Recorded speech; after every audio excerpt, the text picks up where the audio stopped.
আসসালামু আলাইকুম।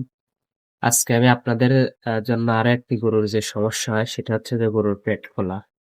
তো কালকে হঠাৎ করে রাত্রের ওইদিকে আমাদের এই গরুটার আরকি পেট ফুলে গেছিল। তো এখন ইনশাআল্লাহ মোটামুটি ঠিক হয়ে গেছে। এখন আরকি ও খাচ্ছে আরকি। এখন সবকিছু ঠিকঠাক এবং পেটটা অনেকটা কমে গেছে। তো আপনারা গরুর পেট ফুললে কি কারণে পেট ফুলে? প্রথমত হচ্ছে আপনারা আ পানি জাতীয় যে ঘাস ওইগুলো, তারপর হচ্ছে পচা খ্যার, তারপর হচ্ছে ময়লা জাতীয় খাবার, তারপর হচ্ছে আপনার কচুরিপানা যদি কোনো ধরনের ময়লা থেকে থাকে ওখান থেকে এটা হতে পারে।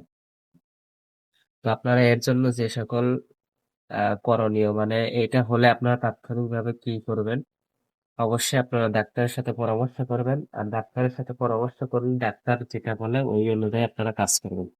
তা আমি যেটা করেছি ওইটা আপনাদেরকে বলব। তো আপনারা কি কাজ করতে পারেন? প্রথমত গরুকে আপনারা খুলবেন, খুলে নিয়ে একটু হাঁটাবেন। হাঁটালে আরকি অ্যা অ্যা আপনার পেটটা কমে যেতে পারে। তারপরে আপনারা যে পেটে ধরেন এই পেটে যদি অ্যা সমস্যা হয়, ধরেন ওই পেটে যেহেতু সমস্যা হয় তাহলে আপনারা একটু চাপ দিবেন।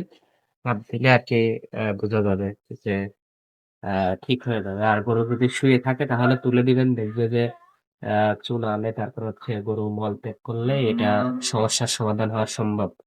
তারপর হচ্ছে আপনারা গরুকে কি করতে পারেন, কিছু পরিমাণ কেরোসিন, সরিষার তেল এবং সামান্য পানি দিয়ে মিশ্রণ করে গরুকে খাওয়াতে পারেন। তো আপনারা সোডিয়াম বাইকার্বনেট অথবা আপনারা সোডা জাতীয় পানি অথবা হচ্ছে সোডিয়াম বাইকার্বনেট এটা গরুকে খাওয়াতে পারেন। আর যে সকল খাবার খাওয়ালে এটা কমে যেতে পারে আপনারা শুকনা খড় গরুকে খাওয়াবেন। তাহলে আরকি সম্ভাবনা থাকবে। আর এরকম সমস্যা হলে আপনারা সঙ্গে গরু যৌতুকে পড়ার আগে আপনার ডাক্তারকে জানাবেন এবং ডাক্তারের পরামর্শ নিয়ে খুব দ্রুত গরুর চিকিৎসা নেবেন। আর অবশ্যই আপনারা সবসময় গরুর দিকে খেয়াল রাখবেন। কোন গরুর যদি এরকম সমস্যা হয়, প্রাথমিকভাবে আপনারা এই চিকিৎসাটা দিয়ে দিবেন, যেটা আমি বলেছি। তো সকাল ভালো থাকবেন, সুস্থ থাকবেন, সাবস্ক্রাইব করবেন, শেয়ার করবেন, আমাকে সাপোর্ট করবেন।